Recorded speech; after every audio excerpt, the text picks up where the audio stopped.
మృత్యువు తర్వాత ఏం జరగబోతుందో తెలియపరిచేదాన్ని ఇప్పటివరకు ఎవరికైనా తెలుసా అండి? మృత్యు తర్వాత ఏం జరుగుతుందో అనేది తెలుసా? మృత్యువు వెనకాల అందరూ చచ్చిపోతున్నారు భూమి మీద ఉన్నవారు. నేను 60-70 ఏళ్ళ జీవితకాలం వరకే కాదు, శాశ్వత కాలం జీవిస్తాను అని చెప్పేవారు భూమి మీద ఎంతమంది ఉన్నారండి? మీరు చెప్పగలరా?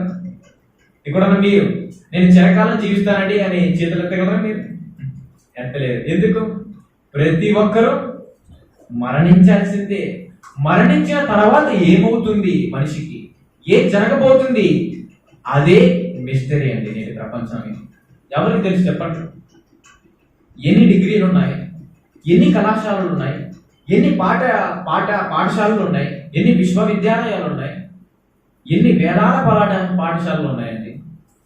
ఇక్కడ వీరంతా ఈ విద్యలన్నీ అభ్యసిస్తూ డిగ్రీలు చదువుకుంటూ పాఠాలు నేర్చుకుంటూ 10 తరగతి తర్వాత ఇంటర్మీడియట్ తర్వాత డిగ్రీ లేదా బీటెక్ ఇంజనీరింగ్ చేసి డాక్టర్లు అయ్యి ఎంబీబీఎస్ సీటు కొట్టి ఎక్కడో విదేశాల్లో సెటిల్ అయ్యి జాబ్ చేసుకుంటున్నారండి. వీరంతా దేని గురించి చదువుకుంటున్నారు ఒక్కసారి ఆలోచించండి. ఈ చదువులు, ఈ ఉద్యోగాలు, ఈ డిగ్రీలు, ఇన్ని పాఠ్య పుస్తకాలు దేనికోసం అని ఆలోచిస్తే ఈ విద్యలన్నీ దేనికోసం అంటండి? మన పూర్వీకులు ఎప్పుడు లెక్కేసారో తెలియదండి. ఎన్ని విద్యలు ఉన్నాయంట? 1 కోటి విద్యలంట. ఎన్ని విద్యలంట? మన పూర్వీకులు అంత ఆసక్తితో 1 కోటి విద్యలు ఉన్నాయని అంత లెక్కించారంటండి. 1 కోటి విద్యలు దేనికోసం ఆయన అంటే ఏం చెప్తారండి? ఈ జానడు పొట్టను నింపుకోవడం కోసమే కదండి 1 కోటి విద్యలు అభ్యసిస్తున్నారు. చెప్పండి. అందంగా నిద్ర పెట్టుకోవాలి, మేడలెక్కాలి. ఈ 60-70 ఏళ్ల జీవిత కాలాన్ని సుఖవంతం చేసుకోవడానికి ఈ చదువులు, ఈ పాఠశాలలు, ఈ డిగ్రీలు నేర్పిస్తున్నాయి తప్ప గొప్పవారైపోతున్నారు చదివి. ఎందరో మేధావులుగా, గొప్ప జ్ఞానవంతులుగా, గొప్ప శాస్త్రవేత్తలుగా పిలువబడుతున్నారు. ఈ చదువుల్లో అంతా ఎక్కడైనా సరే మీ పిల్లలకు కానీ, మీరు చేస్తున్న ఉద్యోగాల్లో కానీ, మీరు చదువుకున్న డిగ్రీలో కానీ ఎక్కడైనా సరే చనిపోయిన తర్వాత మనిషి ఏమైపోతున్నాడని మీ పాఠ్య పుస్తకాల్లో ఎక్కడైనా చెప్పారండి? చెప్పలేదండి. ఎందుకు? వారి జ్ఞానం 60-70 ఏళ్ల జీవిత కాలం వరకే. ఈ జీవిత కాలంలో ఎలా మేము బ్రతకాలి, ఎలా సుఖవంతం చేసుకోవాలి, ఎలా డబ్బు సంపాదించాలి, ఎలా విద్యలెక్కాలి, ఎలా మేడలెక్కాలి, ఎలా విదేశాల్లో సెటిల్ అవ్వాలని దీనికోసమే చెబుతున్నారే. మనిషి చచ్చిపోయిన తర్వాత ఏమైపోతుందో ఈ విద్య, ఈ మహాజ్ఞానం ఎవరు చెప్పగలుగుతున్నారు నేటి ప్రపంచంలో ఉన్నవారు? ఇది ఒక తెగ. ఇక భక్తి మార్గానికి వద్దామండి. భక్తి మార్గానికి ఎందరో భక్తులు వచ్చారు. భక్తులు, మహాభక్తులు వచ్చారు. వారందరూ ఏం చెప్పారండి పూర్వీకులు ముందున్న కాలంలో?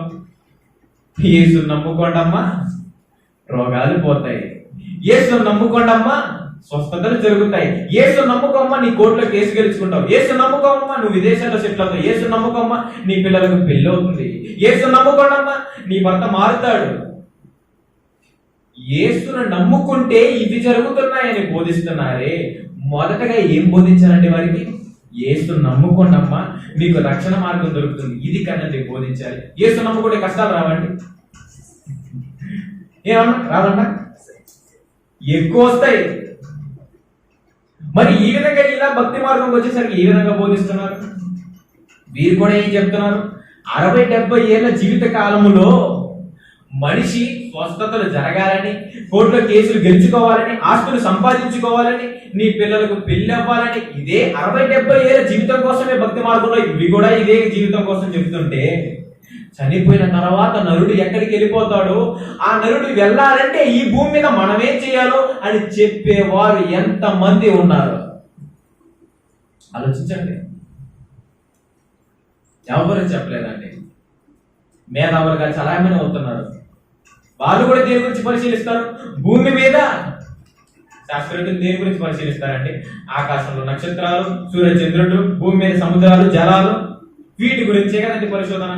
మానవ జీవితం గురించే కదండి పరిశోధన. భవిష్యత్తు గురించి, చచ్చిపోయిన తర్వాత ఏమైపోతాడని చెప్పేవారు, పరిశీలించి చదివేవారు ఎంతమంది? ఇక భక్తి మార్గానికి వచ్చేసరికి అందుకే యేసుక్రీస్తు ఒక మాట అన్నారండి, చూస్తారా? కొరింథీయులకు రాసిన మొదటి పత్రిక 15:19. అందరూ చూడండి, బైబిల్ ఉన్న ప్రతి ఒక్కరు ఓపెన్ చేయండి. ఈ మాట కొంచెం కఠినంగానే ఉంటుంది, చూడండి ఒకసారి. కొరింథీయులకు రాసిన మొదటి పత్రిక 15:19 చదవండి పిల్లరా. ఈ జీవిత కాలం మట్టుకే యేసుక్రీస్తు ఏం చెప్తున్నారు తెలుసా అండి? ఈ జీవిత కాలం వరకే మనం, ఎవరంట? మనం, మీరు, నేను అందరం కలిస్తే ఎవరవుతామండి? మనమందరం ఈ జీవిత కాలం వరకే మనము క్రీస్తునందు నిరీక్షించు వారమైన ఎడల మనుషులందరికంటే దౌర్భాగ్యులంటండి. ఈ మాట నేను అన్నాను అనుకోండి, మిమ్మల్ని కర్రబట్టుకుని వస్తారు పట్టడానికి. ఏమన్నాడంటే, ఈ 60-70 ఏళ్ల జీవిత కాలంలో నీకు రోగాలు పోవాలని, స్వస్థతలు జరగాలని, నీ బిడ్డ మారాలని, నీ బిడ్డకు పిల్ల అవ్వాలని, విదేశాల్లో సెటిల్ అవ్వాలని, ఇల్లు కట్టుకోవాలని, బోర్ వేసుకోవాలని, నువ్వు యేసుక్రీస్తు వారిని నమ్ముకుంటే ప్రపంచంలో ఉన్నారే అందరు మనుషులందరికంటే మీరేమంట? మనం ఏంటంట? దౌర్భాగ్యులంట. గుర్తుపెట్టుకోండి.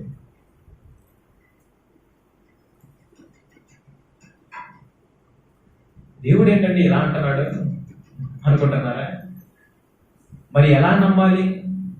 యేసుక్రీస్తు వారిని ఎలా నమ్మాలి? ఈ జీవితం కోసమే నమ్మాలా? ఆలోచించండి. ఈ జీవితంలో ఎగ్జామ్ పాస్ అవ్వాలని నమ్ముతున్నావా? ఈ జీవితంలో ఉద్యోగం రావాలని నమ్ముకుంటున్నావా? ఈ జీవితంలో ప్రమోషన్ కావాలని నమ్ముకుంటున్నావా? కాదండి. హబక్కూకు భక్తుడు ఏమంటున్నాడు చూడండి ఒకసారి. హబక్కూకు రాసిన గ్రంథం చివరి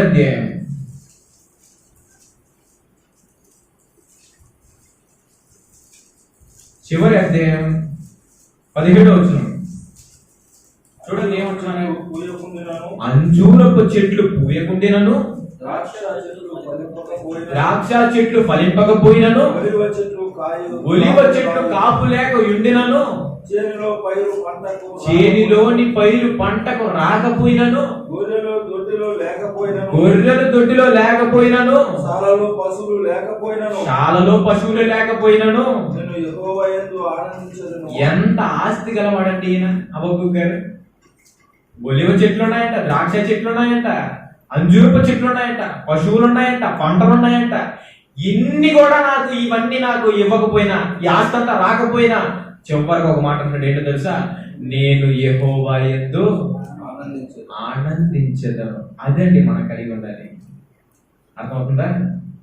నాకు ఉద్యోగం రాకపోయినా పర్లేదు, నా పిల్లలకు పెళ్ళి అయిపోయినా పర్లేదు, నాకు రోగం పోకపోయినా పర్లేదు, నేను యెహోవా యందు ఆనందించదను అని చెప్పాడు కోరహ కుమారుల గురించి.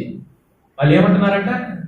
మీ దేవుడు ఏమైవాడో తెలియదు, అయినా నేను యెహోవా యందు స్తుతించేస్తాను. అదండి మన వ్యక్తిగత జీవితంలో మనకు కావాల్సిన ఒక మంచి లక్షణం. సరే, ఇక మృత్యువు వెనక మిస్టరీ ఏంటో తెలుసుకున్నామా? చాలా ఆసక్తితో వినండి, చాలా బాగుంటుంది సబ్జెక్ట్. ఏ తండ్రి అయినా సరే అండి, తన కుమారుడికి ఎక్కడో విదేశాల్లో ఉన్నప్పుడు, ఈ కాలంలో అయితే సెల్ ఫోన్స్ వచ్చేసాయి, ఈ కాలంలో అయితే కంప్యూటర్లు వచ్చేసాయి, కంప్యూటర్ లేని కాలంలో, మొబైల్స్ లేని కాలంలో ఎలా కుమారుడితో మాట్లాడతారంటే ఉత్తరాలు రాసి మాట్లాడతారు. నాన్న ఎలా ఉన్నావు, నేను ఇక్కడంతా క్షేమంగానే ఉన్నాను, మీరు ఎలా ఉన్నారు, ఇలా మాట్లాడుతుంటారు, ఉత్తరాలు రాస్తూ ఉంటారు. ఏ తండ్రి అయినా తన కుమారుడికి 1 పేజీ ఉత్తరమో, లేకపోతే 2 పేజీల ఉత్తరమో, లేకపోతే ఒక 10 పేజీలు వేసుకోండి రాసి పంపిస్తుంటారే. మన కన్న తండ్రి అయిన దేవుడు భూమి మీద బ్రతుకుతున్నామండి. మనమంతా ఎవరండి? 760 కోట్ల మంది జనాభా ఎవరండి? దేవుని పిల్లలే కదండి. దేవుని పిల్లలా కాదా? ఈ పిల్లల కోసం మన కన్న తండ్రి అయిన దేవుడు ఎన్ని పేజీలు ఉత్తరం రాశాడు తెలుసా? 66 గ్రంథాలు రాశాడండి మన కోసం. 66 గ్రంథాలు రాశాడు. 66 పుస్తకాలు, 66 పేజీలు కాదు ఇవి, 66 గ్రంథాలు. ప్రేమ లేక ఏంటో తెలుసా? ఇది బ్రతుకు పుస్తకం. ఈ జీవిత కాలంలో మనం దేవుని దగ్గరకు చేరుకోవాలంటే, మృత్యు తర్వాత ఏం జరగబోతుందో తెలుసుకోవాలంటే, చెప్పగలిగే ఏకైక గ్రంథం ఇదే మహాజ్ఞాన గ్రంథం. ఇదే బ్రతుకు పుస్తకం అండి. నువ్వు ఏం చేయాలో, ఏ పని చేయాలో, ఏ రోజు చేయాలో, ఎలా చేయాలో, అన్ని నువ్వు ఎలా నడుచుకోవాలో, ఏ విధంగా ఉండాలో ప్రతిదీ చెప్పబడిన ఏకైక గ్రంథమే బైబిల్, మహాజ్ఞాన గ్రంథం. ఈ మహాజ్ఞాన గ్రంథంలో ఒక్కసారి చూద్దామా? రాధాకృష్ణన్ ఉన్నాడండి, తెలుసు కదండి. ఎవరైనా ఒకనాటి రాష్ట్రపతి, ప్రెసిడెంట్ ఆఫ్ ఇండియా. ఈయన ఆత్మకథ రాసుకున్నాడు. ఆత్మకథ అని టైటిల్ పెట్టి తన శరీర కథ రాసుకున్నాడు. ఆత్మకథ ఎప్పుడు మొదలవుతుందండి చెప్పండి? మనం చచ్చిపోయిన తర్వాత మనలో నుంచి విభాగింపబడి అప్పుడు స్టార్ట్ అవుతుంది ఆత్మ. కానీ ఈ భూమి మీద అతను 60-70 ఏళ్ల జీవితకాలం బ్రతికి ఏ కథ రాసుకున్నాడండి? శరీర కథ రాసుకొని ఆత్మకథ అని టైటిల్ పెట్టాడు.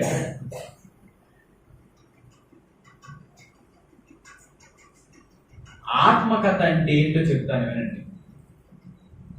మనం ఎక్కడ నుంచో సైబీరియా ప్రాంతం నుంచి పక్షులు వలస వస్తాయండి. ఎక్కడికి వస్తాయి? పశ్చిమ గోదావరి జిల్లాలోని కొల్లేరు సరస్సు తెలుసు కదండి మీ అందరికీ. అక్కడికి ఎగురుకుంటూ వస్తూ ఉంటాయి పక్షులు. ఎప్పుడు? వింటర్ సీజన్ లో. అంటే అక్కడ సైబీరియా ప్రాంతంలో మంచుగడ్డలు ఎక్కువగా ఉంటాయి, నీళ్ళన్నీ విపరీతంగా ఉంటాయి, అంతా గడ్డగట్టిపోతుంది, ఆహారం మాకేమి దొరకదని పక్షులు జ్ఞాపకం ఉంచుకొని ఎక్కడో ఇండియాలోని పశ్చిమ గోదావరి జిల్లాలోని కొల్లేరు సరస్సుకి ఎన్ని కిలోమీటర్లు ఎగురుకుంటూ ఆనందంగా ఇక్కడికి వచ్చేస్తుంటాయండి పక్షులండి. అలాగే సైబీరియా ప్రాంతం నుంచి కూడా ఇంకొక సరస్సు ఉంది. ఏంటి? ఇంకోటి ఏంటి ఉందండి? చిలక సరస్సు. ఎక్కడ? ఒడిస్సాలోని చిలక సరస్సుకు వస్తుంటుంది. ఒక్కసారి మీరు జ్ఞాపకం ఉంచుకోండి, ఎక్కడో సైబీరియా ప్రాంతం ఎన్ని కిలోమీటర్లు తెలుసండి? ఇండియా నుంచి సైబీరియా ప్రాంతానికి ఎన్ని కిలోమీటర్లు అండి? 14,620 కిలోమీటర్ల వేగం దూరం. 14,620 కిలోమీటర్ల దూరం. ఎక్కడి నుంచి? ఇండియా ప్రాంతం నుంచి సైబీరియా ప్రాంతం వరకు. ఈ పక్షులంతా ఆ సైబీరియా ప్రాంతంలో ఈ వింటర్ సీజన్, మంచుగడ్డలు కట్టే సీజన్, చలి ఎక్కువగా ఉండే మాసాలలో మాకు ఇక్కడ ఆహారం దొరకదని జ్ఞాపకం ఉంచుకొని 14,620 కిలోమీటర్లు ఆ దారిన వచ్చి ఎక్కడో పశ్చిమ గోదావరి జిల్లాలోని కొల్లేరు సరస్సులో ఉంటాయి, ఒరిస్సా ప్రాంతంలోని చిలక సరస్సులో ఉంటాయండి. ఎందుకు? అక్కడ మంచు గట్టగట్టదు, అక్కడ మనకు ఆహారం దొరుకుతుంది అని ఎగురుకుంటూ వస్తుంటుంది. మళ్ళీ సమ్మర్ సీజన్ మొదలయ్యే కొద్దీ, మార్చి సీజన్ పెట్టే కొద్దీ మళ్ళీ ఇవన్నీ ఎక్కడికి వెళ్ళిపోతాయండి అంటే ఇక్కడే బిడ్డలను పొదిగి ఆ గుడ్ల నుంచి బిడ్డలు రప్పించుకొని ఆ బిడ్డలతో పాటు ఎగిరిపోతూ ఉంటాయి. ఎక్కడికి? తన ప్రాంతానికి ఎగిరిపోతూ ఉంటాయి. ఒక్కసారి మీరు జ్ఞాపకం ఉంచుకోండి, దాని తలకాయ ఎంతండి? దాని తలకాయలో మెదడు ఎంతండి? ఆ మెదడులో భవిష్యత్తు గురించిన ఆలోచన ఎంతండి దానికి? మనల్ని ఏం చూపిస్తారు? ఒక మంచి మాట ఏంటో తెలుసా? మీరు ఆకాశంలో ఎగిరే పక్షుల కంటే శ్రేష్ఠులు కారా? శ్రేష్టమైన జీవితాన్ని అనుభవిస్తున్న మానవ కోటి భవిష్యత్తు గురించిన ఆలోచన మీ మెదడులో ఎంత మందికి ఉంది? ఒక పక్షులకు ఉందండి. దాని తల ఎంత, దాని మెదడు ఎంత, దాని మెదడులో ఉన్న ఆలోచన ఎంత? ఎక్కడో సైబీరియా ప్రాంతం నుంచి వలస వచ్చి ఈ చిలక సరస్సులో, కొల్లేరు సరస్సులో ఉండి ఆహారాన్ని తిని తర్వాత ఈ మాసం అయిపోగానే ఎగురుకుంటే వెళ్ళిపోతుంటుంది తన స్వగ్రామానికి. మనమందరం ఎక్కడి నుంచి వచ్చామండి? ప్రభువా, తరతరముల నుండి నివాస స్థలం. చూడండి అక్కడ ఏముందో, కీర్తన 90:1 ఏమనుందండి అక్కడ? చదవండి. ప్రభువా, తరతరాల నుండి మాకు నివాస స్థలం ఎవరంట? నీవే తండ్రి. ఎక్కడి నుంచి వచ్చామంటే మనం సాక్షాత్తు పరలోకములో తండ్రి దగ్గర నుంచి, ఆ తండ్రి దగ్గర నుంచి భూమి మీదకి పడ్డాం మనం. ఎప్పుడు? నరుడు ఆయన జీవవాయువును ఊదగా నరుడు ఏమయ్యాడంటే జీవం చలించే వాడుగా, ఆత్మ కలిగిన వాడుగా అయ్యాడు. ఆ పక్షులకు ఉన్న మెదడు ఎంత, దాని తలకాయ ఎంత, దాని మెదడులో ఉన్న భవిష్యత్తు గురించి ఆలోచన ఎంత అండి? మన తలకాయ ఎంత, మన మెదడు ఎంత మనకుందే చెప్పండి ఆలోచన? 60-70 ఏళ్ళ జీవిత కాలం కోసమే నువ్వు ఆరాటపడుతున్నావు, ఆశిస్తున్నావు, పరిగెడుతున్నావు, సుఖంగా జీవించాలని బ్రతుకుతున్నావు. చనిపోయిన తర్వాత నేను దేవుని దగ్గరకు వెళ్ళాలంటే ఈ భూమి మీద ఏ పని చేయాలనే ఆలోచన, భవిష్యత్తు గురించి ఆలోచన మీకుందా? లేదు. ఆ జీవితం కలిగి ఉండాలండి. దేవుడు ఆదాము హవ్వను సృష్టించాడు. సృష్టించిన తర్వాత ఏం చెప్పాడంటే దేవుడు వారికి, అయ్యా మీరు నా పిల్లలు, తినండి, సుఖంగా ఉండండి, జీవించండి, మీరు అనేకులుగా అభివృద్ధి చెందండి. ఇలా విస్తరిస్తూ విస్తరిస్తూ విస్తరిస్తూ కొన్నాళ్ళైంది. ఆదాము హవ్వ దగ్గరికి వచ్చారు. వాళ్ళు ఏం చేశారు? దేవుడు చెప్పిన ఆజ్ఞను ఏం చేశారంటే మీరారు. అక్కడ నుంచి తరిమేయబడ్డారు. ఇంకొన్నాళ్ళు గడిచింది, కొన్ని సంవత్సరాలు గడిచింది. కొన్ని సంవత్సరాలు అయిన తర్వాత భూమి మీద అంతా జనాలందరూ విస్తరించేశారు. విస్తరించిన తర్వాత దేవుడు మళ్ళీ ఒకసారి భూమిని చూశాడు. భూమిని చూస్తూ అన్న మాట ఏంటో తెలుసా? దేవుడు ఆదికాండం 6వ అధ్యాయం చూడండి. ఆదికాండం 6వ అధ్యాయం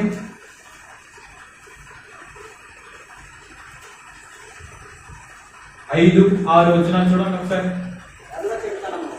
నరుల చెడుతనము భూమి మీద గొప్పది. ఎందులో గొప్ప అని అయిపోయారంటండి? ఎంబీబీఎస్ సీట్ కొట్టడంలో కాదండి, ఐఏఎస్ ఆఫీసర్ పోలీస్ అవడంలో కాదండి. ఎందులో గొప్ప అయిపోయారంటే ఎందులో గోల్డ్ మెడల్స్, ఎందులో స్టాండర్డ్ సంపాదించడం ఫస్ట్ స్టాండర్డ్. చెడుతనంలో గొప్పవారంట. ఎవరు? మనమే. నరుల చెడుతనము భూమి మీద గొప్పదంట. భూమి మీద నరులను సృష్టించాడు. భూమి మీద మీరు తినరా, అభివృద్ధి చెందరా, మీరు విస్తరించరా, నాకు అనేక మంది పిల్లలు కావాలని దేవుడు ఆజ్ఞ ఇచ్చి వారందరిని విస్తరింపజేసిన తర్వాత దేవుడు వారిని చూసినప్పుడు ఏమైపోయారంటే వాళ్ళందరూ బొత్తిగా చెడిపోయారు. అప్పుడు దేవుడికి ఏం కలిగిందండి? చదవండి. వారి హృదయము యొక్క తలంపులలోని ఊహ అంతయు ఎల్లప్పుడూ కేవలం చెడ్డదనియు యెహోవా ఆకాశం నుండి యెహోవా మిమ్మల్ని కన్నాడు కదా, మనల్ని భూమి మీద చూసినప్పుడు తాను భూమి మీద నరులను చేసినందుకు యెహోవా సంతాపము నుండి తన హృదయములో నొచ్చుకొనేను. ఎక్కడ కలిగిందంటే ఈ తండ్రికి బాధ హృదయంలో పడిందండి. గుండెపోటు ఏంటంటారండి? గుండెపోటుని ఏమంటారు? అటాక్. ఒకేసారి హార్ట్ మీదకి అందరూ వచ్చేస్తుంది. దాడి అలా వచ్చేసిందంటే ఏం చెప్తున్నారు? వారి హృదయం యొక్క తలంపులలోని ఊహంతా. మన హృదయం గురించి చెప్పేస్తున్నానండి. సైకాలజిస్ట్ ఆయన. ఇప్పుడు మీరు ఏమనుకుంటున్నారో నేను చెప్పగలనా? మీరు హృదయాల్లో ఏముందో, ఎప్పుడైపోతుందరా బాబు, తొందరగా ఇంటికి వెళ్ళిపోవాలనుకుంటున్నారా? ఎప్పుడు వదిలిపెడతారా ఈ బాబు, ఎప్పుడు వెళ్ళి వంట చేసుకోవాలి, అయ్యో నా బట్టలు బయట ఆరబెట్టాను వర్షం పడిపోతుందని ఆలోచనలో ఉన్నారా? అయ్యో ఈ సీరియల్ మిస్ అయిపోతుందని ఆలోచనలో ఉన్నారా? మీ హృదయాలన్నీ పసిగట్టగలిగి ఎవరండి? మీ యొక్క హృదయాన్ని చెప్పేస్తున్నాడు, మనసు ఏంటో చెప్పేస్తున్నాడు. ఏంటి? వారి హృదయం యొక్క తలంపులను ఊహంతా ఎల్లప్పుడు కేవలం మంచిదా చెడ్డదా? చెడ్డదేనా? మంచిగానే ఉంటామండి, చెడ్డది కాదండి అంటారా? ఎల్లప్పుడు కేవలం చెడ్డదని యెహోవా చూసి సంతాపపడిపోయాడండి. ఒక కుమారుడు కళ్ళ ముందే, తన తల్లిదండ్రుల కళ్ళ ముందే ఏ లారీ వచ్చి ఢీకొట్టినప్పుడు, ఏ లారీ వచ్చి గుద్దినప్పుడు అంత అవయవాలు నుజ్జుగా అయిపోయి రక్తం కారుతుంటే ఆ తల్లిదండ్రులు ఎలా వర్ణిస్తారండి? వారి బాధను సంతాపపడిపోతుంటారు. దేవుడు కూడా మనల్ని చూసి అలాగే బాధపడుతున్నాడు. ఏంటి? సంతాపపడి తన హృదయములో నొచ్చుకొనెను. ఇంకా ఆయన హృదయంలో నొచ్చుకునింది. మనకైతే గుండెపోటు వస్తే ఏ డాక్టర్ దగ్గరకో, ఏ హార్ట్ సర్జన్ దగ్గరకో వెళ్ళి టెస్ట్ చేయించుకుంటాం. మరి దేవుడికి ఎవరున్నారండి డాక్టర్లు చూడడానికి? ఎవరు వచ్చారు తెలుసా? యెషయా గ్రంథం 1వ అధ్యాయం. అయ్యో నా యజమానుడికి గుండెపోటు వచ్చింది అయ్యయ్యో అని పరిగెత్తుకుంటూ ఎవరు వచ్చారు తెలుసా దేవుడి దగ్గరికి. చూడండి యెషయా గ్రంథం మొదటి అధ్యాయం.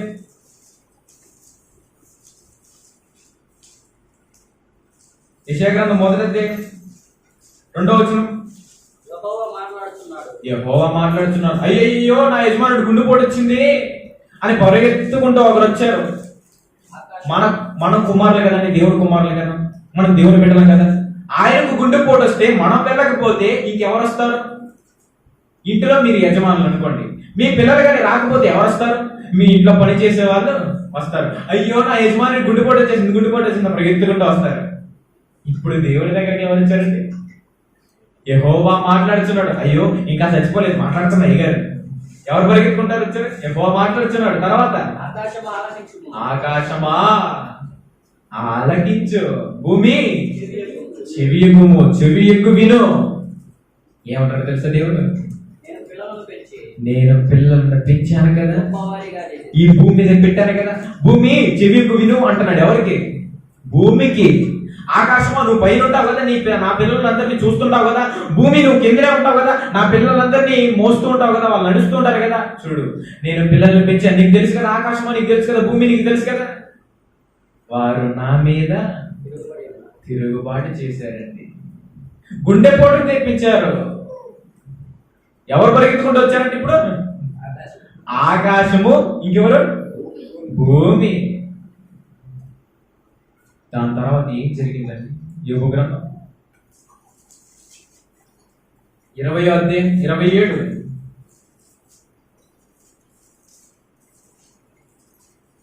యోబు గ్రంథం 20వ అధ్యాయం 27.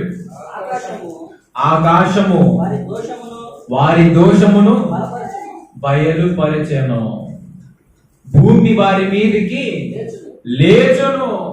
ఆనాడు నోవహు గారి కాలంలో బలాత్కారంతో నిండిపోయి ప్రజలంతా చెడిపోయి ఆ దశలో ఉన్నప్పుడు ఏం జరిగిందండి? ఆనాడు ఆకాశము వారి దోషములను బయలుపరచును. ఎందుకు? ఎవరు చూడట్లేదులే, ఎవరు నన్ను పట్టించుకోవట్లేదులే, దేవుడు ఎక్కడో పరలోకంలో ఉంటాడులే, ఇంతమంది 760 కోట్ల మంది ఉన్నాడులే, ప్రత్యేకంగా నా మీదే దృష్టి ఉంచి నేనేమైనా చేస్తానంటే పసిగట్టాడా అనుకుంటున్నారేమో. నిన్ను ప్రతిరోజు కంటికి రెప్పలా నిన్ను గమనిస్తున్నది ఎవరో తెలుసా? దేవుని దగ్గర ఉన్న దేవదూతలు. అందుకే యోబు గ్రంథంలో ఏమంటున్నాడు? ఆకాశము వారి దోషములు, నువ్వు ఏవైతే దోషాలు చేసావో, ఏవైతే పాపాలు చేసావో, 60-70 ఏళ్ళ జీవిత కాలంలో ఎంతమందిని మోసం చేసావో, ఎంతమందిని కొట్టావో, ప్రతిదీ నీ దోషాలని ఏం చేస్తుందంటే అది ఆకాశము బయలుపరుస్తుంది. భూమి వారి మీదికి లేచాను. ఆదికాండం 6వ అధ్యాయం 13. దేవుడు అంటున్న మాట చూడండి. దేవుడు నోవాహుతో అప్పుడు నోవాహుతో అంటున్నాడు ఏమని? దేవుడు అంటున్నాడు అప్పుడు నోవాహుతో, దేవుడు నోవాహుతో సమస్త శరీరుల మూలముగా భూమి బలాత్కారముతో నిండి ఉన్నది కనుక నా సన్నిధిని వారి అంతము వచ్చి ఉన్నది. ఇదిగో వారిని భూమితో కూడా నాశనం చేస్తున్నాను.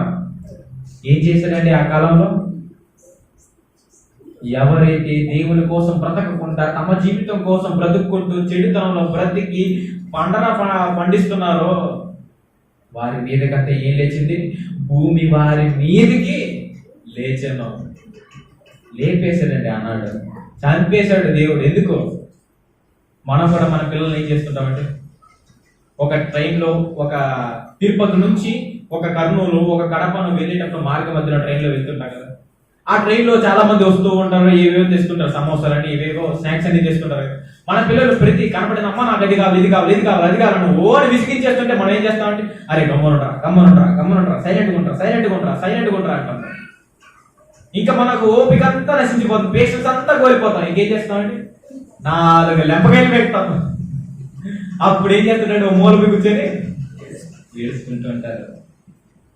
నీ కన్న తండ్రి అయిన దేవుడు కూడా అదే ఆలోచన. నీకు ఎన్నోసార్లు చెప్పాడు, ఎన్నో మాటలు చెప్పాడు. ఏమని? ఏం కోరుకున్నాడండి దేవుడు మన పట్ల? యథార్థంగా జీవించండి, పరిశుద్ధులుగా జీవించండి, నేనున్న లోకానికి మళ్ళీ తిరిగి రండి, నేనే కదా మీకు తరతరాల నుండి నివాసిస్తాను. మీ సొంత ఊరు ఏదనుకుంటున్నారండి? ఈ మంగళం అనుకుంటున్నారా? మంగళంలో నివసిస్తున్న స్థానికులు మీరంతా ఇది మా సొంత ఊరు, ఇక్కడే మేము చిరకాలం జీవిస్తాం అనుకుంటున్నారా? ఇది కాదండి.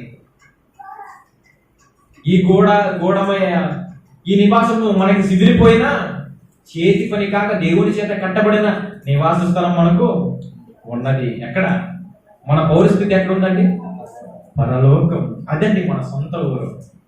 దానికోసం దానికి ఎలా వెళ్ళాలో, మృత్యు తర్వాత ఎలా చేరుకోవాలో ఈ బ్రతుకు కాలంలో నువ్వు నేర్చుకోవాలి. అలా బ్రతికితే నువ్వు చేర్చబడతావు. వీళ్ళందరూ ఎలా బ్రతికారండి? మనకు చెబుతున్నాడు. ఎందుకు? ఇలా జీవించకండిరా నాయనా, మీరున్న ముందున్న పూర్వీకులు కూడా ఇలాగే జీవించారు, 60-70 ఏళ్ళ జీవిత కాలం కోసం బ్రతికారు, ఇకనైనా మీరు మారండి అని చెప్తున్నాడు దేవుడు. కదా కదండి? భూమి వారి మీదకి లేచినట్టండి. లేచిన తర్వాత ఏం జరిగింది అనుకుంటున్నారు? 20వ వచనం. అప్పుడు పక్షులేమి, పశువులేమి, మృగములేమి, భూమి మీద ప్రాకు పురుగులేమి, భూమి మీద సంచరించు సమస్త శరీరులేమి, సమస్త నరులేమి చచ్చిపోయిరి. ఏం చేశాడంటే దేవుడు? పశువులను, పురుగులను, మృగములను, చెట్లను, అన్ని నరులను మొత్తం నాశనం చేశాడు. ఎందుకు? నరుల చెడుతనం భూమి మీద గొప్పదైపోయింది. ఆ చచ్చిపోయిన తర్వాత ఒక మాట అంటున్నారండి. ఏంటో తెలుసా? మత్తయి సువార్త 24:39. మత్తయి సువార్త 24:39, 38-39 చదవండి. మత్తయి సువార్త 24:38-39. జలప్రలయమునకు ముందటి దినములలో ఏంటండి? జాగ్రత్తగా వినండి. జలప్రలయం ఇంకా రాలేదు. ఇంకా రాబోతున్న కొన్ని ముందు దినాల్లో ఏం జరుగుతుందంట చూడండి. అని అంటున్నారు, జలప్రలయమునకు ముందటి దినములలో నోవాహు ఓడలోనికి వెళ్ళిన దినం వరకు, అంటే ఇంకా వెళ్ళల. ఆ వెళ్ళేపోయే ముందు దినాలు ఇంకా, అంటే జలప్రలయం ఇంకా రాల, వర్షాలు ఇంకా పడల. 40 దినాలు ప్రచండమైన వర్షం కురిసింది, ఇంకా పడల. ఆ పడక ముందు ఎలా ఉందో చెప్తున్నారు చూడండి. అక్కడ పరిస్థితి, అక్కడ వాతావరణం ఎలా ఉందంట? వారు తినుచు తాగుచు పెండ్లి చేసుకుంటూ పెండ్లికిస్తూ జలప్రలయం వచ్చి అందరినీ కొట్టుకొని పో వరకు ఎరుగకపోయేది. జలప్రలయం ఇంకా రాలేదు. అప్పుడు ఏం చేస్తున్నారు? తింటున్నారు, త్రాగుతున్నారు, పెళ్లి చేసుకుంటున్నారు, పెళ్లికిస్తున్నారు. దాని తర్వాత జలప్రలయం వచ్చేసింది. అంత కొట్టుకొని పోయిన తర్వాత అప్పుడేమొచ్చిందంటే వారికి జ్ఞానోదయం కలిగింది. అయ్యో, అప్పుడు నోవాహు గారు చెప్పారే మాకు జలప్రలయం వస్తుంది, మీరందరూ రక్షింపబడాలంటే ఈ ఓడలోకి రండి అని చెప్పాడే, ఆ మాటలు మేము విననొల్లకపోయాం అని అప్పుడు బలుపు ఎలిగింది. ఇప్పుడు కూడా మీకు అదే జరుగుతుంది. ఈ మాటలు విని అంగీకరిస్తే మేలు కలుగుతుంది. ప్రభు రాకడ కూడా అలాగే జరుగునట్ట. చూడండి, జలప్రలయం వచ్చి అందరినీ కొట్టుకుపో వరకు ఎరుగకపోయి, తెలుసుకోలేకపోయారు. అంత వచ్చి కొట్టుకున్న తర్వాత అబ్బో ఇదిరా దేవుడు చేశాడు అనుకున్నారు వాళ్ళు. అప్పుడు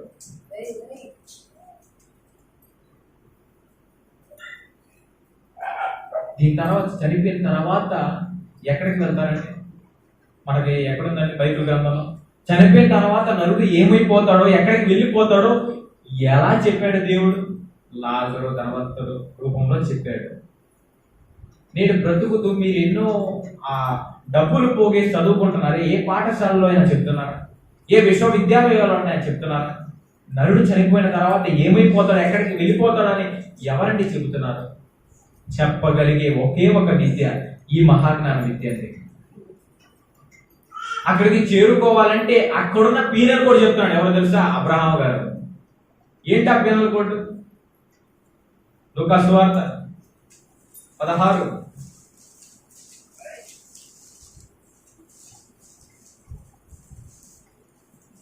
లూకా సువార్త 16:24. మీకు ఈ సందర్భం అని తెలుసు కదండి. ఆ ధనవంతుడు ఉంటాడు, లాజర్ గారు ఉంటాడు. ధనవంతుడు చనిపోతాడు. ఎక్కడ?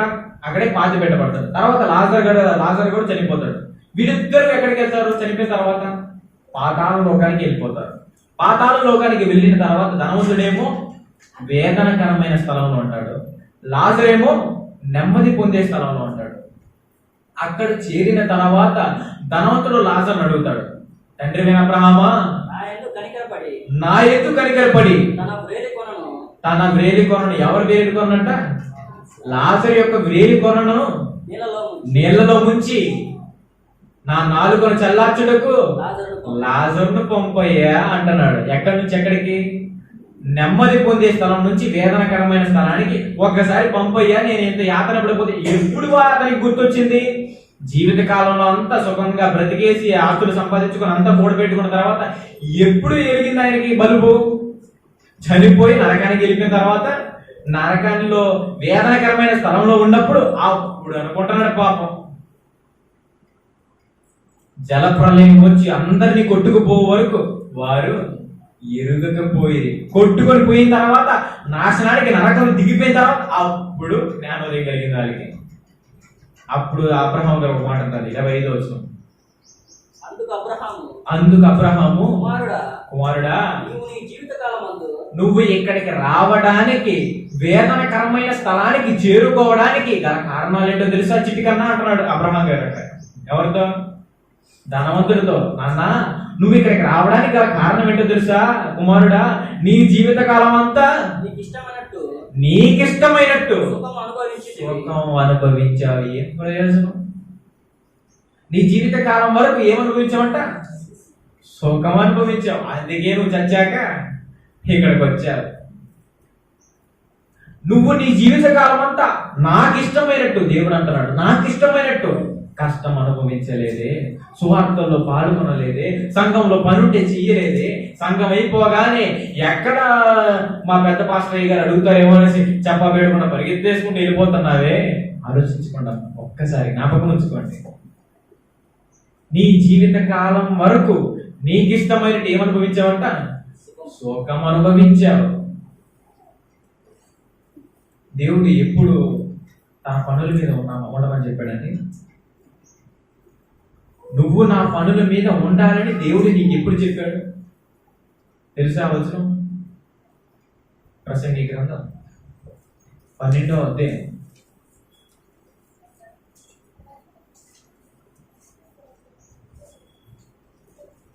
ప్రసంగి గ్రంథం 12వ అధ్యాయం 1వ వచనం 2వ వచనం. దుర్దినములు రాకముందే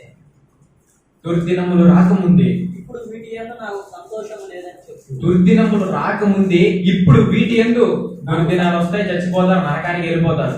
అప్పుడు అనుకుంటారు వీటి యందు నాకు సంతోషము లేదని చెప్పుకునే కాలం నీకు రాకముందే తేజస్సునకును సూర్య చంద్ర నక్షత్రములకును చీకటి కమ్మక ముందే వాన వెలిసిన తర్వాత మేఘములు మరలా రాకముందే నీ బాల్య దినములు ఎందే నీ సృష్టికర్తను స్మరణకు తెచ్చుకొనుము. ఎప్పుడు ట్రైన్స్ లో ఉండమన్నాడండి దేవుడు మనల్ని? ఉద్యోగం అంతా చేసిన తర్వాత, ఆస్తులన్నీ కూడబెట్టుకున్న తర్వాత, బాగా సంపాదించుకున్న తర్వాత, ఇంకా గవర్నమెంటే ఇంకా నువ్వు నాకు పనికి రావరా నాయనా, నీ ఏజ్ అయిపోయింది అని తల్లి తెలివేస్తారు. ఎప్పుడండి? రిటైర్మెంట్ అయిపోయిన తర్వాత అప్పుడు కర్ర పట్టుకొని పళ్ళన్నీ ఊడిపోయిన స్టేజ్ లో, అప్పుడు ఎముకల్లో మూలికలన్నీ అరిగిపోయి ఎముకలు నొప్పేస్తున్నప్పుడు అప్పుడు దేవుని పనికి వస్తావా? ఇప్పుడు దేవుడు ఉండమంటున్నాడండి నిన్ను. నీ బాల్య దినముల నాటి నుండే నువ్వు దేవుని స్మరణకు తెచ్చుకో. సృష్టికర్త ఆయన. ఈ సృష్టి అంతా నీ కోసం కలిగించి ఈ సృష్టిలో నిన్ను పెట్టి అల్లాడిస్తూ అందంగా పెంచుకుంటున్నాడే. పక్షుల కంటే శ్రేష్టమైన జీవితాన్ని మనం బ్రతుకుతున్నామే. ఆ పక్షికున్న మెదడంతా, దాని ఆలోచన అంతా, దాని మెదడులో ఉన్న ఆలోచన అంతా ఒక ప్రాంతం నుంచి మరలా ఇంకో ప్రాంతానికి వచ్చి తన స్వపట్టణానికి మళ్ళీ తిరిగి వెళ్ళిపోతుంది. మనకు కూడా మృత్యు తర్వాత ఎక్కడికి వెళ్ళిపోవాలో అనే ఆలోచన మన మెదడులో ఉందండి. అలా ఉండాలంటే మనం ఏం చేయాలంటండి? నీ బాల్య దినములు ఎందే నీ సృష్టికర్తను స్మరణకు తెచ్చుకొనుము. యేసుక్రీస్తు వచ్చారు. 12వ ఏట ఏమన్నాడు తెలుసండి తల్లిదండ్రులతో? ఒక చక్కని మాట అన్నాడు. అది చాలా ఇష్టం అన్నమాట. చూస్తారా? లూకా సువార్త 2వ అధ్యాయం 49. లూకా గారు రాసిన సువార్త 2వ అధ్యాయం 49 ఆయన 48 చదవండి, చాలా బాగుంటుంది. ఆయన తల్లిదండ్రులు ఆయన తల్లిదండ్రులు ఆయనను చూచి మిక్కిలి ఆశ్చర్యపడ్డారంట. ఆయన తల్లి కుమారుడా మమ్ముని ఎందుకు ఇలా చేశావు? ఇదిగో నీ తండ్రి నేను దుఃఖపడుచు నిన్ను వెతుకుచుంటామని ఆయనతో చెప్పినప్పుడు ఆయన ఏమన్నాడు? ఆయన మీరెందుకు నన్ను వెతుకుతున్నారు? మమ్మీ డాడీ ఎప్పుడు ఏ వయసు అండి ఆయనది? 12వ ఏటలో ఎక్కడో మనం 12వ ఏటలో గుర్తు చేసుకున్నాం మన బాల్యం ఒకసారి. ఎక్కడో గోళీలు ఆడుకుంటూ, ఎక్కడో క్రికెట్ ఆడుకుంటూ. నేను కూడా అండి 10వ తరగతి కంటే ఇంకా ముందు 9, 8లో ఉంటాను కదండి. మా నాన్నేమో ఎక్కడ ఈ ఆదివారం ఆరాధన పిలుస్తారేమో అని క్రికెట్ బ్యాట్, ఆదివారం తొందరగా వెళ్ళాక క్రికెట్ బ్యాట్ పెట్టుకుని వెళ్ళిపోయాడు గ్రౌండ్కి. అంతే, ఇంకా 12 అయినా రాను ఇంటికి. ఆరాధన అంతా అయిపోయిన తర్వాత వాళ్ళు చర్చి నుంచి ఇంటికి వస్తారు, కానీ అప్పుడు వెళ్తా బ్యాట్ పడుతుంది అర్జాకి ఇంటికి వెళ్తా. అప్పుడు అలా ఉండేవాడిని, చెప్తున్నాను. చాలాసార్లు లైవ్ కొట్టాను నేను కూడా. ఎందుకంటే ఏంట్రా బాబు పొద్దున్న లేచినప్పుడు నుంచి ఆదివారం అంతా ఇదేనా, అక్కడికి వెళ్తారు ఏం చేస్తారు అదే చెప్తారు కదా అని అనుకునేవాడిని అప్పుడు ఆ కాలంలో. అంటే పూర్తిగా తెలియదు అనమాట అప్పుడు ఆ కాలంలో, చిన్న వయసులో. కానీ యేసుక్రీస్తు ఏమంటారు 12వ ఏటలో? మమ్మీ డాడీ నన్ను ఎందుకు ఎదుగుతున్నారు? నేను నా తండ్రి పనుల మీద ఉన్నాను అని మీరు తెలుసుకోరా, మీరు ఎరగరా అంటున్నారు. యేసుక్రీస్తు ఎప్పుడు జ్ఞాపకం ఉంచుకున్నారు దేవుణ్ణి? ఎప్పుడు స్మరణకు తెచ్చుకున్నాడు? నీ బాల్య దినములందే నీ సృష్టికర్తను స్మరణకు తెచ్చుకున్నాము. నీ బాల్య దినములందే నీ సృష్టికర్తను స్మరణకు తెచ్చుకున్నాడు. అదే 12లో ఉంటుంది, చూడండి ఒకసారి. ప్రసంగి గ్రంథం 12:12.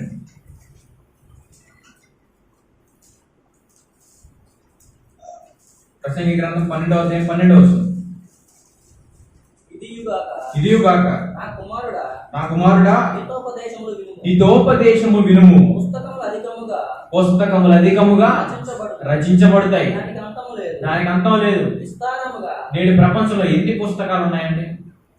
ఎల్కేజీకి ఒక పుస్తకాలు, మొదటి తరగతికి ఇంకో పుస్తకాలు, 2వ తరగతికి ఇంకో పుస్తకాలు, 10వ తరగతి ఇంకో పుస్తకాలు, ఇంటర్మీడియట్ కి ఇంకో పుస్తకాలు, డిగ్రీకి అవి ఇంకో పుస్తకాలు, ఇంజనీరింగ్ అంటే ఆ పుస్తకాలు వేరు, ఎంబీబీఎస్ చదవాలంటే ఆ పుస్తకాలు వేరు.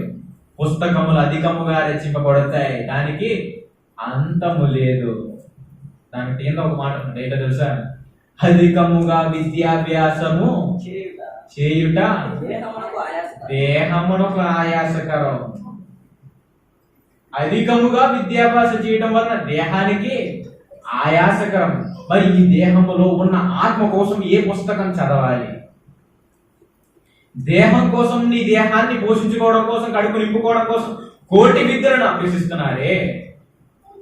తరతరాలు దేవుని దగ్గర ఉండబోయే ఈ లోపల ఉన్న ఆత్మ కోసం ఏ పుస్తకాన్ని చదువుతున్నారు? ఏ పుస్తకాన్ని చదవాలి? ఏ పుస్తకాన్ని చదవాలండి? బైబిల్ని. ఎంతమంది చదువుతున్నారు? అయ్యో అది మాత్రం అడగండి బాబు అంటారా? మంచి క్లైమాక్స్ ఇచ్చి ముగిస్తానండి మీకు. చూస్తారా? క్లైమాక్స్ ఉండాలి కదా ఒక మంచిది. ఆదికాండం 19వ అధ్యాయం. ఆదికాండం 19వ అధ్యాయం 4-5 వచనాలు. వారు పండుకొనక ముందు ఇక్కడ తెలుసు కదండి, లోతు గారింటికి చుట్టాలు వచ్చారనమాట. తెలుసు కదా, ఈ సందర్భం అందరికీ తెలుసు కదా. లోతు గారి ఇంటికి చుట్టాలు వచ్చారు. ఎవరు? దేవదూతలే వచ్చారు ఆ కాలంలో. ఎంతమంది? 3 వచ్చారు. మీకు కొంతమంది తెలియకపోతే మొదటి నుంచి చదవండి. ఆ సాయంకాలం ముందు ఆ ఇద్దరు దేవదూతలు సొదొమ చేరినప్పటికీ లోతు సొదొమ గవిని మీద కూర్చుండాను. ఆ సాయంకాలం ఇక్కడ దేవతలు వచ్చారంట. ఇంకా ఆ గ్రామంలో ప్రవేశించలేదు. ఆ గ్రామ చివరిలో లోతు గారు నిలబడుకొని ఆ దేవదూతలు ఎదురు చూశారు. లోతు వారిని చూచి వారిని ఎదుర్కొన్నట్టు లేచి సాష్టాంగ నమస్కారం చేసి లోతు ఆ దేవదూతను చూసేశారు. లోతు గారు చూసిన తర్వాత అయ్యో దేవదూతలు వచ్చారు మా ఇంటికి అని సాష్టాంగ నమస్కారం చేసి ఏమంటున్నాడు చూడండి, నా ప్రభువులారా దయచేసి మీ దాసుని ఇంట వచ్చి రాత్రి వెళ్ళబుచ్చి కాళ్ళు కడుక్కునండి, మీరు పెందరగడ లేచి మీ త్రోవను వెళ్ళవచ్చునండి. ఏమంటున్నాడు? దేవుని దగ్గర నుంచి వచ్చిన దేవదూతలకి ఏమి ఇస్తాడండి? ఆతిథ్యం ఇస్తున్నాడు. రండి అయ్యా మా ఇంటికి రండి, ఈ రాత్రి ఉండండి, కాళ్ళు కడుక్కోండి, భుజించండి, తినేసిన తర్వాత మళ్ళీ పెందరగడ లేచి మీ త్రోవను మీరు వెళ్ళిపోండి. ఆ దేవదూతలు ఎందుకు వచ్చారు? నాశనం చేయడానికి వచ్చారు. ఎందుకు నాశనం చేయడానికి చెప్తున్నారు? అందుకు వారు అలా కాదు, నడివీధిలో రాత్రి వెళ్ళవచ్చుదామని చెప్పేది. ఇంత రాత్రి అయిపోయింది, ఇంత రాత్రి వేళ మేము ఉండమని చెప్పారు. కానీ అతను ఏం చేశాడు? అయినాడు అతను మిక్కిలి బలవంతం చేసినప్పుడు వారు అతని తట్టు తిరిగి అతని ఇంట ప్రవేశించేది. వచ్చేసారు, ఇంటికి వచ్చారు. అతను వారికి విందు చేసి పొంగని రొట్టెలు కాల్చగా వారు భోజనం చేసేది. అంత అయిపోయిందండి. ఇంటికి వచ్చారు, కాళ్ళు కడుక్కున్నారు, భోజనం చేశారు, పొంగని రొట్టెలతో తిన్నారు, పాపం బాగా తిన్నారు. అంతా తినేసినంతా అయిపోయిన తర్వాత ఎవరు వచ్చారండి? 4వ వచనంలో చూడండి, ఎవరు వచ్చారు? చదవండి. వారు ఇంకా పడుకోలేదంటండి, ఇంకా పడుకోబోతున్నారు. వారు పండుకొనక ముందు ఆ పట్టణస్తులంతా, ఏ పట్టణం అండి? సొదొమ గొమొర్రా పట్టణం. ఆ పట్టణంలో ఉన్న వాళ్ళందరూ ఏమొచ్చారు? ఏంటంట? వారందరూ వారు పండుకొనక ముందు ఆ పట్టణస్తులు అనగా సొదొమ మనుష్యులు, బాలురు, వృద్ధులు, ప్రజలందరూ నలుదిక్కుల నుండి కూడి వచ్చి ఎవరిల్లంటండి? ఎవరైతే దేవదూతలు ఆతిథ్యం పిలిచి లోతు గారి ఇంటికి ప్రవేశించి రొట్టెలుగా కాల్చి వారికి భోజనం చేసి కాళ్ళు కొడుకోమని నీళ్ళు ఇచ్చి ఆ రాత్రి వేళ ఉండండి, మీరు పెందరగడ లేచి వెళ్ళిపోండి అని ఆతిథ్యం ఇచ్చారు, ఆ ఇంటికి ఆ సొదొమ మనుషులందరూ వచ్చి చుట్టుకున్నారంట. అంతేకాదు ఇంకెవరు వచ్చారంట? బాలురు, వృద్ధులు, ప్రజలందరూ, సొదొమ పట్టణస్థులు, సొదొమ మనుషులు, బాలురు, వృద్ధులు ఉన్న వారంతా చుట్టుముట్టేశారు. ఆ ఇంటికి నలుదిక్కులు చుట్టుముట్టేశారు. చుట్టుముట్టి వచ్చిన తర్వాత వాళ్ళు ఏం అడుగుతున్నారో విన్నారు అనుకోండి, షాక్ అయిపోతారు. ఇప్పుడు ఏమంటారు తెలుసా? 5వ వచనం, లోతు, మిస్టర్ లోతు కమౌట్.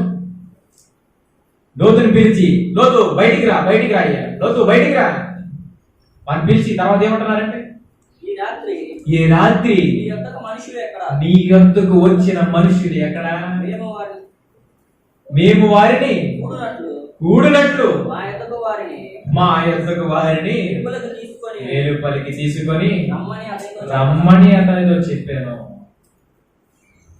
వాళ్ళందరూ ఎందుకు వచ్చారంటే, ఎవరెవరు వచ్చారు తెలుసా? సొదొమ మనుషులంట, పట్టణస్థులంట, బాలురంటండి. ఎవరు? పిల్లలు. తర్వాత ఇంకెవరు? వృద్ధులు. మిస్టర్ లోతు కమౌట్, రాయ్యా బయటిగా, ఇదిగో సంటోజుండి నిద్రపోతున్నారు, త్వరగా త్వరగా త్వరగా. ఇదిగో వృద్ధులు వచ్చారు, పాపం కర్ర పట్టుకొని ఉన్నారు, పాపం కూర్చోలేకపోతున్నారు, రా త్వరగా రా త్వరగా రా అంటున్నారు. ఎందుకంట? బాలురికి ఎందుకండి? వృద్ధులకి ఎందుకండి? ఒక పండు ముసల ఆవిడ్ని ఒక యవనస్తుడు పెళ్లి చేసుకుంటాడా? వచ్చింది ఎవరో పాపం వాళ్ళకి తెలియదు. ఎవరికి? ఆ పట్టణంలో ఉన్న వాళ్ళకి తెలిస్తే అయిపోతుంది. ఇంకా ఏం జరిగిందండి ఆ కాలంలో? మిస్టర్ లోతు కమౌట్, రా బయటికి రా, నీ యొద్దకు వచ్చారే మనుషులు, దేవదూతలు వచ్చారే, వాళ్ళని పంపించు. ఎవరెవరు చుట్టుకున్నారంటే ఇంటికి? ఆ పట్టణస్థులందరూ, తర్వాత బాలురు, వృద్ధులు, సొదొమ మనుషులు ఎంతమంది వచ్చారంటండి. దేనికోసం అంట? కూడడానికంట. ఎంత ఘోరంగా మళ్ళీ దేవుడికి ఏమొచ్చిందండి? తన హృదయములో నొచ్చుకొనెను. ఆనాడు ఎవరు పరిగెత్తుకుంటూ వచ్చారు దేవుని దగ్గరికి? ఎవరు పరిగెత్తుకుంటూ వచ్చారంటే ఇంతకుముందు చెప్పిన నోవా గారి కాలంలో ఆకాశము భూమి పరిగెత్తుకుంటూ వచ్చింది. ఆ ఆకాశం పరిగెత్తుకుంటూ భూమి పరిగెత్తుకొచ్చిన తర్వాత ఏం జరిగిందంటే నోవా గారి కాలంలో జలప్రలయం అంటండి. మొత్తం అంతా ముంచెత్తేశాడు. ఆ దేవదూత వెళ్ళి అంటే దేవుడి దగ్గరికి, అయ్యా, సముద్రం పరిగెత్తుకుంటూ గబగబా వెళ్ళి దేవుడి దగ్గరికి వెళ్ళి, అయ్యా నీ పిల్లలని ఊరుకుంటున్నాను అయ్యా, అబ్బా ఘోరంగా పెరిగిపోతున్నాయి. ఆ బీచ్ నెంబర్ పట్లు వేసుకుని వెళ్తుంటారు. ఏ పోయే రోగం వచ్చిందయ్యా? గబగబా సముద్రం పరిగెత్తుకుంటుంది. అయ్యా ఏంటయ్యా వాళ్ళు బ్రతికేది? వాళ్ళు చూడు, నీ బిడ్డరా వాళ్ళు చూడు బీచ్ నెంబర్ తిరుగుతున్నారు, నీ బిడ్డరా వాళ్ళందరూ ఎక్కడెక్కడికో వెళ్ళిపోతున్నారు అని ఏం చేసిందండి సముద్రం? ఆ కాలంలో ముంచెత్తేసింది, చంపేసింది. ఈ కాలంలో మళ్ళీ హార్ట్ అటాక్ తెప్పించారు. ఎందుకు? నేను పంపించిన దేవదూతలే ఏం చేస్తారంటారు వాళ్ళు? సొదొమ మనుషులు, పట్టణస్థులు, వృద్ధులు, బాలులు అంతా చుట్టూ వేసి మిస్టర్ లోతు పంపించు పంపించు, అదిగో సంటోడు నిద్రపోతాడు, త్వరగా పంపించు. ముసలోళ్ళు వచ్చారు, అయ్యో వాళ్ళ కాళ్ళు నిలబడలేకపోతున్నాయి, త్వరగా పంపించు అంటున్నాడు. అప్పుడు ఈసారి ఏం పరిగెత్తుందో తెలుసా? అగ్ని గబగబగబా పరిగెత్తుకుంటే దేవుని దగ్గరికి వెళ్ళి, అయ్యో నా యజమానుడికి మళ్ళీ పోటు తెప్పించింది. ఆకాశమా ఆలకించు, భూమి చెవియకు. నీకు తెలుసు కదా, భూమితో ఆకాశంతో తన పనివారితో దేవుడు చెప్పుకుంటున్నాడు ఆయన ఆవేదనని, ఆయన బాధని. కన్న కొడుకులే తండ్రికి దుఃఖాన్ని తెప్పిస్తున్నాయి, కన్న కూతురులే తండ్రికి అవమానాన్ని తెప్పిస్తున్నాయి. ఈసారి ఏం చేసింది తెలుసా? అగ్ని త్వరగా త్వరగా పరిగెత్తుకుంటూ వెళ్ళిందండి. హెబ్రీ పత్రిక 1:7 హెబ్రీయులకు రాసిన పత్రిక 1:7 తన దూతలను వాయువులుగాను తన సేవకులను అగ్ని జ్వాలలుగాను చేసుకొనువాడు అని తన దూతలను గురించి చెప్పుచున్నాడు. ఎవరి గురించి చెప్పాడండి? వాయువులు ఎవరంట? ఆయన దూతలు. అగ్ని జ్వాలలు ఎవరంట? దేవుని సేవకులు. ఇప్పుడు ఆ అగ్ని జ్వాల దేవుని దగ్గరికి వెళ్ళి ఏమంటారు తెలుసా? అయ్యా చూడు, నీ పిల్లలు బొత్తిగా చెప్పి అంటారు, వారిని ఒకసారి చంపేశావు కదా, ఒకసారి నాశనం చేశావు కదా, అయినా మాటలు లేదయ్యా. ఏం చేశాడండి ఆ కాలంలో? ఆదికాండం 19:24 ఆదికాండం 19:24 అప్పుడు యెహోవా సొదొమ మీదను గొమొర్రా మీదను యెహోవా ఎద్ద నుండి గంధకాలు అగ్నిని ఆకాశము నుండి కురిపించి ఆ పట్టణమంతటిని మైదానమంతటిని ఆ పట్టణంలో నివసించే వారిని అందరినీ నేల మూలకలు కూడా పోలియోనంతగా నాశనం చేసిందండి. ఆకాశాల నుంచి అగ్నిని దించేశాడు. ఈసారి తన సేవకుని దించేశాడు. ఎందుకో? నా ప్రజలు మాటింటంలే, చెడిపోతున్నారు నా ప్రజలు, నా పిల్లలు. నేను వారికి పరిశుద్ధంగా జీవించాలి, నీతిగా జీవించాలి, పరలోక పట్టణం చేరుకోవాలి. మీరు చచ్చిపోయిన తర్వాత, మృత్యులు జయించిన తర్వాత నా దగ్గరకు చేరుకోవాలని దేవుడు నీకు ఆజ్ఞయిస్తే మనుషులంతా ఏమైపోయారంటండి? చెడుతనములో గొప్పవారంట. చెడుతనంలో ఏం కొట్టారంటండి? మనమంతా గోల్డ్ మెడలిస్ట్. ఎందులో అన్నమ్మా? చెడుతనంలో గోల్డ్ మెడల్ కొట్టామంట మనం. అందుకు దేవుడు చూసి తన హృదయంలో మళ్ళీ నొచ్చుకున్నాడండి. ఈసారి నొచ్చుకొని ఈసారి జలప్రలయం తెప్పిస్తే అందరిని ముంచెత్తేశాను, ఈసారి నేల మొలకలు కూడా మొలవనంతగా ఏం చేశాడు? అగ్నిని నింపేశాడు, గంధకాన్ని కురిపించాడు. ఎప్పటి వరకు ఆ ప్రదేశంలో నేల మొలకలు కూడా మొలవడం. అంత దారుణం, అంత భయంకరుడు, అంత కోపం ఆయనకి. ఎందుకు? మనం మాట కల్లా ఈ కాలంలో వచ్చేసరికి మనకేం ఏం కలిగించాడంటే, ఆ పేరు తెలియని వారు ఉంటారు. ఏంటంటే కరోనా. ఆ కాలంలో మనుషులను కూడడానికి దేవదూతలు పంపించాడే, ఈ కాలంలో టచ్ చేయడానికి భయపడేంత విధంగా పంపించాడు. ఏంటి? కరోనా. యెహోవా యొద్ద నుండి మేలును కీడును బయలు వెళ్ళును. యెహోవా యొద్ద నుండి అండి, దేవుని దగ్గర నుంచి మేలు రావాలన్నా దేవుని దగ్గర నుంచి, కీడు రావాలంటే కూడా దేవుని దగ్గర నుంచి. కాబట్టి ప్రియులారా, ఆయన ఉగ్రత, ఆయన కోపం, ఆయన మహోగ్రత, ఆయన కోపాన్ని చాలా విపరీతం, తీవ్రమైనది. కాబట్టి ప్రియులారా, మనమంతా ప్రార్థన చేయాలి. ఎందుకు? తండ్రి, ఈ కరోనా పేరుతో ఎంతో మందిని చంపేశావు తండ్రి. ఎందరో నీ మాట కల్లా చచ్చిపోయారు అందరూ. ఇంకా మనం ఎందుకు బ్రతుకున్నామంటే ఆలోచించండి. మనకి ఈ సమయాన్ని కలిగించి మనమంతా ఇక్కడ కూడుకోవడానికి గల కారణం ఏంటి? మనం ఇంకా సజీవులు ఎక్కడో చేర్చబడ్డామంటే గల కారణం ఏంటండి? దేవుని ప్రేమ, ఆయన కృప మన మీద ఉంది కాబట్టే మనం అందరం ఇక్కడ చేర్చబడ్డాం. ఉంది కాబట్టే మనం అందరం ఆరాధించగలుగుతున్నాం. ఉంది కాబట్టే మనం ఇంకా శ్వాస పీలుస్తూ శ్వాస పీలుస్తున్నాం. లేకపోతే శ్వాస విడిచేసి ఉంటాం. పీల్చేదానికి మళ్ళీ ఉండదు. కాబట్టి ప్రియులారా, దేవుని కోసం బ్రతకండి. మృత్యు తర్వాత ఏం జరుగుతుందో జ్ఞాపకం ఉంచుకోండి. ఎక్కడికి వెళ్ళిపోతారండి మృత్యు తర్వాత? దేవుని కోసం బ్రతికితే మీ చదువుల కోసం చదువుకుంటే ఆ చదువులన్నీ ఏం చేస్తాయి? చచ్చాక చచ్చిపోతారు. ఈ చదువు కానీ చదివితే, బైబిల్ జ్ఞానాన్ని మీరు అభ్యసిస్తే చనిపోయిన తర్వాత బ్రతికింపబడతారు. ఎక్కడ? పరలోక పట్టణంలో. మీ పిల్లల్ని చదవనివ్వకండి అని నేను చెప్పటం లేదు. అంతకంటే ప్రాముఖ్యంగా దేవుని జ్ఞానంలో పెంచండి. అది విద్యోపదేశం అంటారు. వాళ్ళకి ఏమంటారు?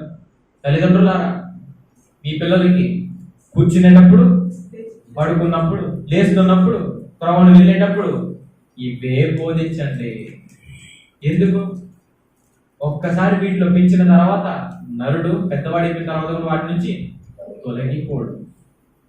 మీ పిల్లల్ని దేనికోసం పెంచుతున్నారండి? ఐఏఎస్ సీట్ రావాలనే సార్, ఎంబీబీఎస్ సీట్ రావాలనే సార్, అది 60-70 ఏళ్ళ జీవితకాలమే. చదువుకో, నేనేమంటం లేదు. దానికంటే ప్రాముఖ్యమైన ఆత్మీయ జీవితానికి సరిపడే ఒక మహాజ్ఞాన గ్రంథం మనకుంది. ఏంటి? బైబిల్. దీన్ని చదివితే పరలోక పట్టణానికి వారసులు అవుతాం. దీని ప్రకారం మనం నడుచుకుంటే దేవుని దగ్గరకు చేరుకుంటాం. అటువంటి భాగ్యాన్ని మనకందరికీ ఇవ్వబోతున్నాడు. ఎవరు? మన యేసు క్రీస్తు వారు. తన రక్తాన్ని చిందించి చివరికి రక్తపు బొట్టినంతా కాచిన తర్వాత ఏమొస్తుందండి? నీరు. శరీరంలో నీరునంతా కాచేశాడు. ఆరాధనలో మంచి తలంపులు ఇవ్వడం. రక్తాన్నంతా ఒక్క బొట్టు కూడా ఆయనలో ఉంచుకోకుండా ప్రతి రక్తపు బొట్టు మన కోసం దారపోసి నీటిని చిందించి మన కోసం ఎందుకండి ప్రాణత్యాగం చేయాలి? ఒక్కసారి ఆలోచించండి. యేసు స్వామి మన కోసం ఎందుకంటే అంత ప్రాణత్యాగం చేసి మనల్ని అంతా బ్రతికించాలి? ఆయన రక్తంలో మనమంతా కడగబడి పరిశుద్ధంగా తీర్చబడి పాపాలన్నీ కడుక్కొని పరలోక పట్టణం చేరడానికే కదండి. అమ్మా, ఈ సమయంలో ఇంకా ఎవరైనా ఉన్నారా? జ్ఞాపకం ఉంచుకోండి. నీ పాపాలన్నీ ఏ డాక్టర్ని అడిగినా, ఏ వైద్యుడిని అడిగినా, ఏ శాస్త్రవేత్తలను అడిగినా, ఏ వేదాలయాలను చదువుతూ అభ్యసిస్తున్న వారిని అడిగినా, పండితులను అడిగినా, జ్ఞానవంతులను అడిగినా ఎవరు తీసివేయలేరు. నిన్ను నీ పాపాల నుండి విడిపించగలిగే ఒకే ఒక శక్తి ఏంటి? యేసు రక్తం ద్వారా, బాప్తిస్మం ద్వారా ఈ పాపాలన్నీ కడగబడితే పరలోక పట్టణానికి చేర్చబడతాం. కాబట్టి ప్రియులారా, ఆ కాలంలో నోవాహు గారి కాలంలో జలప్రలయం, లోతు గారి కాలం వచ్చేసరికి అగ్ని గంధకాలు. ఈసారి ఈ కాలంలో ఎన్నో తెగుళ్ళు, ఎన్నో ఉపద్రవాలు, ఎన్నో సునామీలు, ఎన్నో వరదలు, ఎంతో కరువు. కానీ ఈ కాలంలో కూడా మనల్ని కాపాడుతున్నాడంటే, దేవుడా నన్ను ఇంకా బ్రతికిస్తున్నావంటే నీ గురించి నేను ప్రకటించాలి. నీ పనేదో నా ద్వారా ఉందయ్యా, అందుకే నన్ను ఇంకా బ్రతికిస్తున్నావయ్యా. అది నిర్ణయం మీరు తీసుకోవాలండి. కాబట్టి ప్రియులారా, కళ్ళు మూసుకోండి, ప్రార్థన చేసుకుని ముగించుకుందాం.